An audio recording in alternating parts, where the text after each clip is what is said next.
Hello guys and gals, and welcome to another episode of Unique Items. Today we're going to be taking a look at another unique item, which is known as the Oculus. The Oculus originally started in Diablo 2 with its random teleport infect, and kind of went crazy with the other things too, because it had a on top of this, there were the Aki rings that you could have like 100% random teleportation. It's actually got kind of like a curse and a blessing in some ways. Like, there are ways that you can use Oculus to escape Duriel's room because you can't teleport into Duriel's room. But the Oculus's random effect actually did work in Duriel's tomb, which was kind of interesting. The Oculus, however, in Diablo 4 is a little bit different, and it's basically just based around the idea of spamming as many teleports as you possibly can. This one in particular, which is the 1.5.0 version, has been updated significantly, and we're going to be talking about that today. So first off, it has +3 maximum evade charges, which is a lot of maximum evade charges to get on a weapon, of all places, which means that you could also stack this together with +3 evade charges on your pair of boots if you wanted to. It also gets attacks reduce evades cooldowns by 1.5 seconds, which is also very nice, and it's basically going to set up the system so that you have just a massive amount of evasions, like between the attacks that you're putting off and between the number of charges, storing up those charges. You're going to have tons and tons of evades, and your evade is going to become a teleport with the way that this works, and you're going to be teleporting around really randomly. It also gives a really nice bonus to intelligence. As you can see, mine has a greater affix roll of 270, and we also have a massive bonus damage to the teleport damage, which is 470 to 650% to the actual teleport damage itself, which is also something that you can get buffed up through the actual passives and stuff like that, which is not bad. On top of this, we also have the 52 to 70% teleport Nova size, which is going to obviously make your Nova larger, which is going to get you more damage and obviously hit more targets, which is not bad at all. With Masterworking, you should be able to get that up to 100% with ease. It also gives you a huge number of ranks to teleport, which also, in fact, reduces the cooldown of it. So you end up with 8 to 12 ranks of teleport, which is really freaking ridiculous. Then we have the special effect. The special effect is gain the teleport enchantment for free, and they're talking about this. So if you take the teleport ability and you drag it down here to the enchantment slot, it will basically make it so that your evade is replaced with a teleport on a short-range cooldown. Short-range teleport of 10.1 seconds, and this version of teleport does not make you unstoppable. So basically, you just get the ability to just spam teleport through evasions.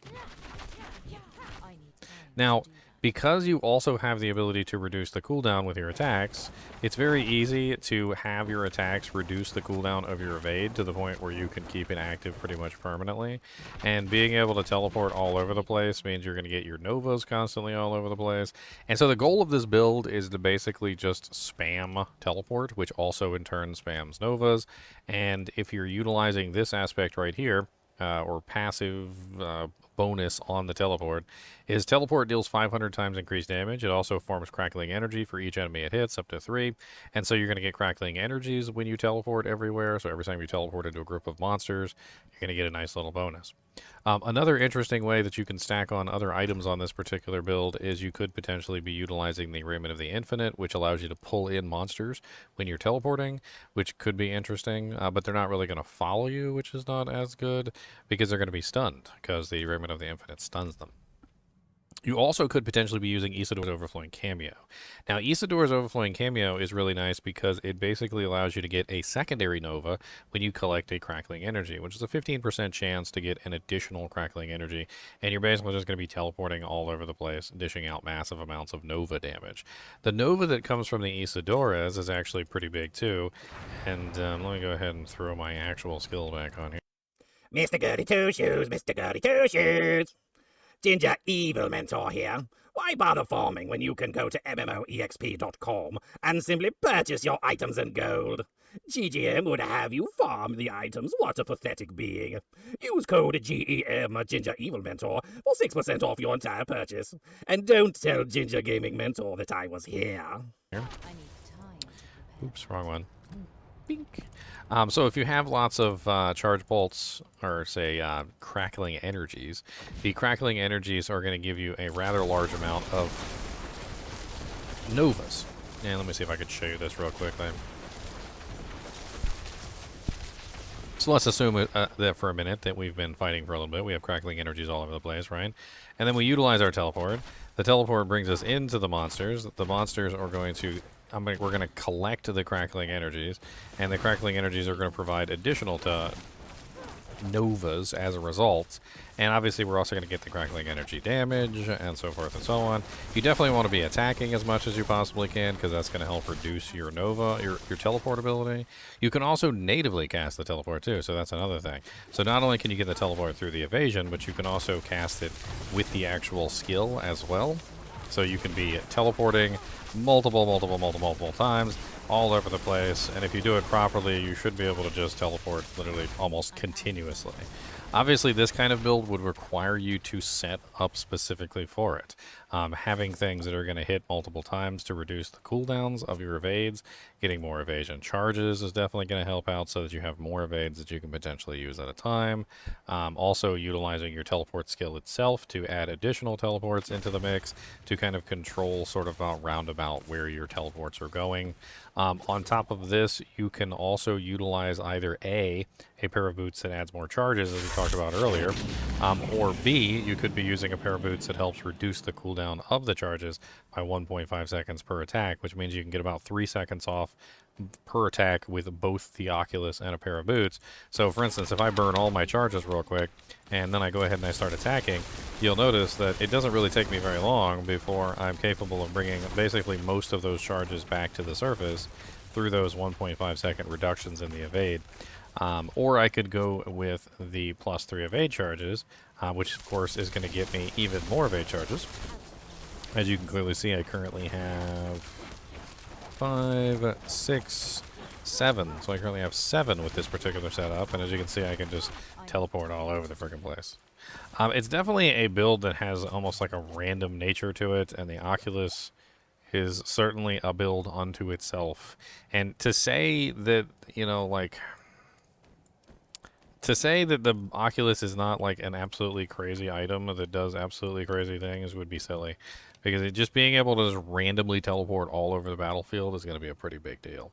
On top of this, like I said, the more ranks in teleport that you get, the lower the cooldown becomes. So for instance, if you do happen to have a large number of ranks here, as you can see, I'm currently only at 8. And if I threw on, say, like the Harlequin Crest Shaco right now, that would bring me to 12, which is currently 6.38 seconds. And then we're going to want to get that even higher. So, you know, we would obviously put points directly into it. So let's go ahead and pull out some of these points that I've spent on silly things for the moment. We're going to spam them into our teleportability. And as you can see, now we're down to 5.94 seconds. And that also it means that the enchantment is going to be less as well. So the enchantment is down to 5.94 seconds cooldown per charge, which means that we're going to be much more able to keep those teleports running constantly, because that's what you want. You basically want to set it up so that you can just spam teleports all over the frickin' place. Another interesting way that you could potentially utilize this to your advantage is the new aspect known as the Wild Bolt aspect, and we're going to take a look at that real quick. The Wild Bolt aspect might be something that you would want to consider with this particular build, because it's going to pull everything around with you as you teleport, which is going to be really nice for dishing out damage to them. And this one was added, I believe, this season. The Wild Bolt aspect basically makes it so that you can pull in distant enemies around you every certain number of seconds. So you get 2 seconds. Every 2 seconds, distant enemies are pulled in and take 10% increased damage from you for 3 seconds. So utilizing this, you could potentially drag the monsters with you as you're teleporting around randomly and dishing out your Nova damage, which is definitely really interesting. Teleport Nova size would be very key here as well. You would definitely want to get that to 100%, because obviously you want your Novas to hit as many targets as you can, and since you're not actually able to aim them properly, which is part of the issue, it is going to be one of those things where you're going to want the bigger teleports to hit more targets better. On top of this, you can also pull up where to find this item. So let's go ahead and pull up the Diablo 4 life, and we can go to the tools, target farming uniques, and you're going to go ahead and click on Sorc, and then down here you got the Oculus, and you'll see that the Oculus comes from Beast in the Ice, which is actually a pretty popular farming spot these days because of the absolutely amazing Fists of Fate that drop from him as well. So if you're trying to get yourself like a really good pair of Fists of Fate and a nice Oculus, you can get both of them at the same time from Beast in the Ice. Beast in the Ice specifically, you need the materials of this Distilled Fear. And those come from running Nightmare Dungeons, which of course is how you're going to get your glyphs leveled up. I think that's pretty much it for this item. I don't think we read the flavor text. The rhythm of the orb, which had pulsed steadily for 5 centuries, quickened as its owner took his final ragged breaths. It were as if some intelligence within reveled in the sight, Master Eos. Definitely a lot better than it has been in previous seasons. Obviously, if you can get greater affixes on here, it would make a big difference for, obviously the damage output. I would definitely be looking for greater affixes on the teleport ability itself to reduce the cooldown of it, obviously. The teleport Nova Size to make sure that I have 100% Nova Size, and the teleport damage. Honestly, all of them. Why not? Just all of them greater affix. Let's go. There's no randomness on the actual effect either, so just if you had a 4 greater affix one, it is now perfect, which is beautiful. I think that's pretty much it. As always, I do appreciate you guys and gals joining me for these fun videos. If you like the content, please be sure to hit the like button and the subscribe button. And as always, keep watching.